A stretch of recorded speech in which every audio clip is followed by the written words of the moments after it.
आणि आता बातमी कल्याणमधून 13 वर्षीय मुलीवर अत्याचार करून निर्घृण हत्या करण्याच्या कोळसेवाडीतली ही संतापजनक घटना समोर आली। विशाल गवळीनं अत्याचार केल्याचा त्याच्यावरती आरोप आहे। आतापर्यंत 4 आरोपी पोलिसांनी ताब्यात घेतलेत। आरोपीवर कठोर कारवाई करण्याची मागणी देखील करण्यात आली। विशाल गवळी या नराधमानं 13 वर्षांच्या मुलीचं अपहरण करून तिची हत्या केली। मुलीची हत्या करून भिवंडी तालुक्यातील बाबगाव परिसरामध्ये तिचा मृतदेह फेकून दिला। अल्पवयीन मुलीचं अपहरण करून तिची निर्घृण हत्या करण्यात आली। हत्या करण्यापूर्वी मुलीवर लैंगिक अत्याचार देखील करण्यात आले। या प्रकरणामध्ये मुख्य आरोपी फरार होता, पण आता या आरोपीला विशाल गवळीला अटक करण्यात आली। की या नराधमांना कठोरात कठोर शिक्षा होऊन फाशीची शिक्षा झालीच पाहिजे। परंतु पुन्हा अशा नराधमांनी जर मुलींवरती महिलांवरती अत्याचार केला तर असा एक कायदा आणावा की त्या नराधमांना अशी विकृती करण्यात बिलकुलच त्यांची हे मनधरणी झाली नाही पाहिजे।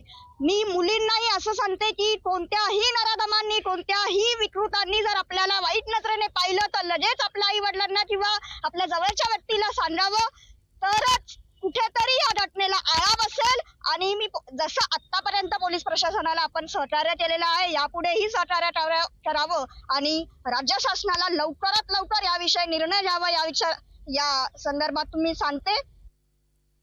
12 वर्षाच्या लहान चिमुकलीचं ती खाऊ घेण्यासाठी घराबाहेर पडली आणि ती अचानक बेपत्ता झाल्यानंतर तिच्या कुटुंबातल्या लोकांनी तो शोध सुरू केला। त्यानंतर कळालं की तिची जेव्हा डेड बॉडी मिळाली बाबगाव ठिकाणी, तेव्हा कळालं की तिची निर्घृणपणे हत्या करण्यात आली आणि अत्याचार करण्यात आला। ज्या आरोपीने अत्याचार केलं त्या आरोपीवर याच्यापूर्वी सुद्धा 4 ते 5 गुन्हे दाखल आहेत। मला वाटतं की जसं बदलापूरच्या अक्षय शिंदेला एन्काउंटर केला तसं या कल्याण पूर्वेच्या जनतेला अपेक्षा आहे, मुख्यमंत्री उपमुख्यमंत्री यांच्याकडनं अपेक्षा आहे की त्यांनी तीच भूमिका घेऊन या विकृतीला ठेचून मारलं पाहिजे।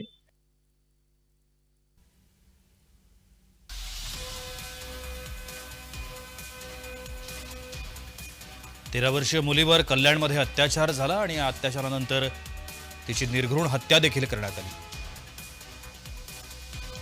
या संपूर्ण घटनेतला मुख्य आरोपी गवळी याला पोलिसांनी ताब्यात घेतलंय। मात्र पोलिसांनी ताब्यात घेतल्यानंतर देखील त्याचा मुजोरपणा प्रसारमाध्यमांच्या समोर आला।